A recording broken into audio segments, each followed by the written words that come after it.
कई गांव अभी भी जलमग्न हैं, लेकिन प्रशासन सब जगह पहुंच चुका है। पश्चिमी मध्य प्रदेश के कुछ हिस्सों में कल बारिश हुई, उसके कारण गांधी सागर बांध के गेट भी खोले हुए हैं और चंबल संभाग में लोगों को सतर्क किया है। यद्यपि खतरे के निशान से अभी काफ़ी नीचे हैं। अब बाढ़ तो थम गई है। मैं पहले उनको धन्यवाद देना चाहूँगा जिन्होंने अपनी जान पर खेलकर डूबते हुए गांवों से कई लोगों को बचाया है। विशेषकर एयरफोर्स के 5 हेलीकॉप्टर रेस्क्यू के काम में लगे थे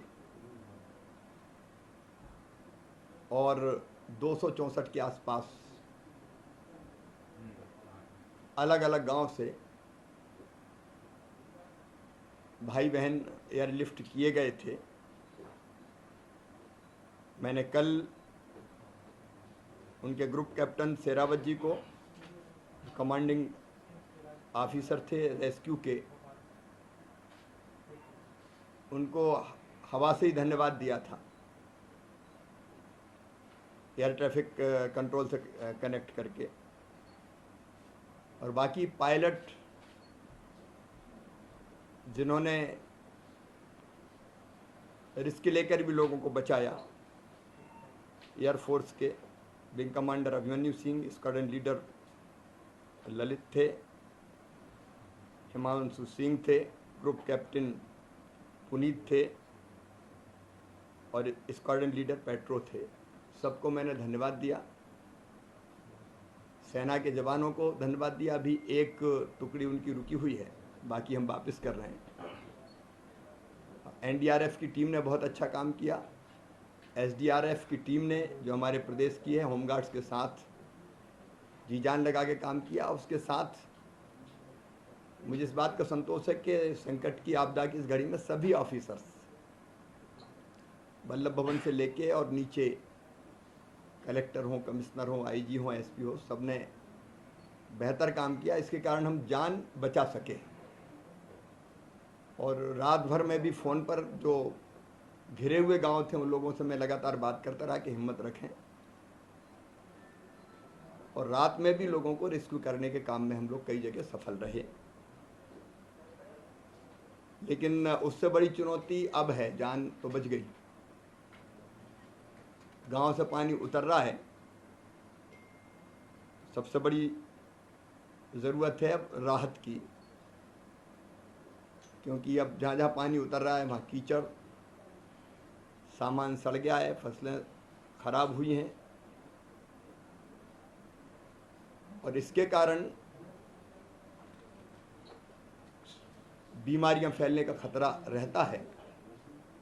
अभी जो हम फोकस कर रहे हैं, मैंने कल भी बैठक की, आज भी मैं बैठक करके जा रहा हूँ। एक तो बीमारियां, डेंगू, हैजा, मलेरिया, डायरिया, विशेषकर डायरिया, शुद्ध पीने के पानी का अभाव है, हैंडपम्प डूब गए, वाटर सप्लाई स्कीम सारी ठप हो गई, ट्रांसफार्मर डूबे हुए हैं तो ख़राब हो गए, बिजली की सप्लाई बंद करनी पड़ी। सबसे बड़ी चिंता है शुद्ध पेयजल उपलब्ध कराने की, भोजन का इंतजाम ठीक से हो जाए। फिर कई मकान अभी डूबे हुए हैं, कुछ निकल रहे हैं, तो डैमेजेज काफ़ी हुआ है। अभी तो फ़ौरन नुकसान का आकलन किया जा सकता है, लेकिन नुकसान बड़ा है तो उनकी क्षति का आकलन और सफाई की व्यवस्था, सफाई की व्यवस्था के लिए नगरीय विकास विभाग और ग्रामीण विकास विभाग को हमने लगाया है कि जैसे जैसे पानी उतरता जाए युद्ध स्तर पर हम लोग सफाई करने की व्यवस्था करें। आवश्यक दवाइयाँ पानी में जो डाल के शुद्ध करने की होती पीने के लिए, उसका इंतजाम, और जहाँ जहाँ नल जल स्कीम है उनको कैसे रिवाइव कर सकते हैं। ट्रांसफार्मर वगैरह जैसे निकलेंगे सावधानी से शुरू करने पड़ेंगे। स्वास्थ्य विभाग इन बीमारियों से बचने के लिए पूरे इलाके में जहाँ जहाँ बाढ़ का पानी है व्यापक अभियान चलाएगा। संपत्ति के नुकसान के आकलन में समय लगेगा। आज मैंने केंद्रीय गृह मंत्री जी से बातचीत की और उनको नुकसान की जानकारी दी। एक फौरी आकलन करके हम लोग अभी भेजेंगे। कि तात्कालिक रूप से तो ये लगता है क्योंकि कई मकान तो अभी डूबे हैं और 2-3 दिन का समय लगेगा। और फसलें अभी 7 लाख हेक्टेयर में नष्ट हुई है मोटे तौर पर। ये फौरी है, मैं एकदम निश्चित नहीं कह रहा हूँ, तो उसका भी आकलन अभी चल रहा है। लेकिन आज माननीय केंद्रीय गृह मंत्री जी को, कृषि मंत्री जी को इस नुकसान के बारे में भी जानकारी देंगे। अब मन में यही संकल्प है कि कैसे ढंग से पुनर्वास हो सके। राहत के काम कई दिन तक चलेंगे, तो अलग अलग अफसर लगे हैं, मंत्रियों की ड्यूटी भी मैं आज लौट के लगाऊंगा। और हमारी कोशिश ये होगी कि बेहतर व्यवस्थाएं सब ठीक से हो जाएं ताकि लोगों की ज़िंदगी नॉर्मल हो पाए। संपत्ति का नुकसान हुआ है, अनाज खराब हुआ है, कपड़ा, बर्तन, फसलें, एक तरह से सब कुछ चला गया। उनकी ज़िंदगी की गाड़ी पटरी पर लाने के प्रयास करने पड़ेंगे और पूरा प्रयास करेंगे हम क्षमता भर कि उसको ठीक कर पाएँ। एक जगह सिवनी में पुल टूटा है तो उसकी मैंने जांच के निर्देश भी दिए हैं तत्काल कि वर्षा में टूटा कैसे। हाँ, मैंने उसकी जांच के निर्देश दिए, दूसरे का मैं देख लूँगा।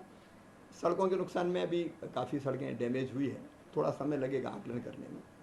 युद्ध स्तर पर काम करेंगे। अभी मैं होशंगाबाद जा रहा हूँ, वहाँ उतरूँगा और लोगों से मिलूँगा, चर्चा करूँगा, राहत के बचाव के काम भी देखूँगा और फिर मैं नसुलागंज जाके कुछ गांव में पहुंचने का उधर प्रयास करूँगा।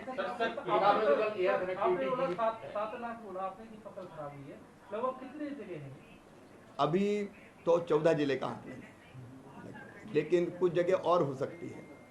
मैंने ये कहा कि फौरी है अभी, क्योंकि पूरी तरह से अभी हो नहीं पाया आकलन। एक बात चिट्ठी और मैं लिख रहा हूँ, फसल बीमा योजना की आज आखिरी तिथि है, तो केवल जिन जिलों में ये आपदा आई है आग्रह करेंगे कि उन जिलों में थोड़ा समय और मिल जाए, क्योंकि पूरा प्रशासन अभी इन कामों में लगा हुआ है। फिर हम जो 3 तारीख को 37 लाख परिवारों को राशन देना शुरू कर रहे थे, तो वो जो बाढ़ से प्रभावित जिले हैं, 3 तो बुरी तरह प्रभावित है, होशंगाबाद, सीहोर और रायसेन, और बाकी और आकलन करके उनमें अभी ये कार्यक्रम रोकेंगे ताकि प्रशासन पूरी क्षमता से इन कामों में लगा रहे। सर, कल आपने एयर कनेक्टिविटी की 5 हेलीकॉप्टर जो घूम रहे थे, एक तरह से कंट्रोल रूम आपने हवा में ही बना दिया, किस तरह का अनुभव रहा, उसकी क्या मदद मिली? नहीं, उनको जो लगभग हेलीकॉप्टर कल उनके भी चल रहे थे, मैं भी घूम रहा था, और जिस ढंग से उन्होंने रेस्क्यू किया, कच्चे में हेलीकॉप्टर उतार दिए, स्टार्ट रहा, लोगों को बैठाते रहे, और जैसे छिंदवाड़ा में रेस्क्यू किया, बालाघाट में रेस्क्यू किया, वो सचमुच में काबिल तारीफ़ था। तो हवा में ही मैंने उनको धन्यवाद दिया, क्योंकि उसके बाद वो शाम को लौटने वाले थे। अब अनुभव तो दोनों तरह के हुए, हमारे भी 2 पायलट हैं, मैं उनको भी धन्यवाद देना चाहूँगा, आदर्श और संजय श्रीवास्तव। परसों मैंने कहा चलो, तो वो चल दिए, और चलते चलते फिर ऐसी स्थिति में पहुंच गए कि आगे ऊपर नीचे दाएं बाएं सिवाय बादलों के और पानी के कुछ नज़र ही नहीं आ रहा था। नर्मदा जी के ऊपर पहुंच भी गए, सोचा था कि एक बार देखेंगे, लेकिन इतने लो क्लाउड्स थे कि ना नीचे कुछ दिखाई दे रहा था, ना ऊपर कुछ दिखाई दे रहा था, ना दाएं ना बाएं। और मुझे लगा कि डिसीजन गलत था, खुद तो खुद, लेकिन बाकी को भी रिस्क में डालना, उनके भी परिवार उचित नहीं है। लेकिन बड़ी कुशलता से उन्होंने उन विपरीत परिस्थितियों में भी, क्योंकि कई बार बादलों का समूह ऐसा होता है जिनमें करंट होता है और वो फिर खींचते हैं, तो हेलीकॉप्टर के पंखे तक वैसी परिस्थिति में डैमेज हो सकते हैं, टूट सकते हैं। फिर मैंने नीचे उतर कहा कि मना क्यों नहीं किया उन्होंने कहा कि आपने कह दिया था, तो मैंने उनको ये निर्देश दिया कि जब ऐसी परिस्थिति हो तो मुझे भी मना कर दिया करो तो उन दोनों को मैं धन्यवाद देता हूँ। कल भी पूरे इलाके में हम लोगों ने भ्रमण किया जहाँ बाढ़ का पानी भरा था, लेकिन परसों बड़ी कठिनाई में फंसे थे। तो बाढ़ से कोई मौतें नहीं, जनहानि कोई खबर आ रही है? एक ऐसा है, बड़ी संतोष की बात यह है कि बाढ़ से मौत नहीं हुई। अब मृत्यु अगर हुई है तो कोई ज़बरदस्ती निकल गया, जैसे एक पंचायत सचिव माना नहीं और पुल पे से निकल गया और वो बह गया, ऐसे ही कहीं कच्चे मकान गिर गए, लेकिन पेड़ पे चढ़े, मकान में चढ़े, गांव में डूब गया, बह गया, वैसी स्थिति निर्मित नहीं होने दी। और वो जो 24/7 कंट्रोल रूम था जिससे हज़ारों कॉल आए, उसका सबसे बड़ा फ़ायदा ये था और उस पर एक्शन, तो उसके कारण जाने नहीं गई, ये संतोष है। बाकी छुटपुट घटनाएं कुछ हुई हैं जो अलग अलग कारणों से हुई है। एक और हमने फैसला किया है, जेई और जेई नीट के जो एग्ज़ाम होने हैं, कोरोना को देखते हुए हमने परीक्षा केंद्र तक जाने की निःशुल्क परिवहन व्यवस्था करने के मैंने निर्देश दिए हैं। इतना ज़रूर है कि अगर वो गांव में है तो हर गांव से परिवहन नहीं किया जा सकता, तो बच्चे अपना आज रजिस्ट्रेशन करा के सूचित करेंगे और विकासखंड मुख्यालय, जिला मुख्यालय पर मिलेंगे तो वहाँ से उनको परीक्षा केंद्र ले जाएंगे। उनके साथ अगर वो एक अभिभावक भी आना चाहे, विशेषकर बेटियां अगर आएंगी तो अकेले जाना कठिन काम होता है, कई बार कोई ना कोई अभिभावक साथ होना चाहिए, तो एक वो भी उनके साथ जा सकेगा और उनको वापस भी छोड़ेंगे। मुझे लगता है कि लगभग 30 या 33 है परीक्षा केंद्र, 33 है शायद, 3 बड़े सेंटर हैं, टोटल 33 है। तो वहाँ इतने दूर नहीं है कि रात में रुकने की जरूरत पड़े, परीक्षा के बाद उनको घर छोड़ देंगे। सर मंत्रियों से बात केंद्रीय मंत्री प्रधानमंत्री से मदद का केंद्र से कोई भरोसा? अभी तो देखिए व्यवहारिक चीज़ ये रहती कि वो आकलन क्या है, नुकसान क्या हुआ है, उसके बाद की स्थिति है ये। अभी तो हम लोग कर रहे हैं।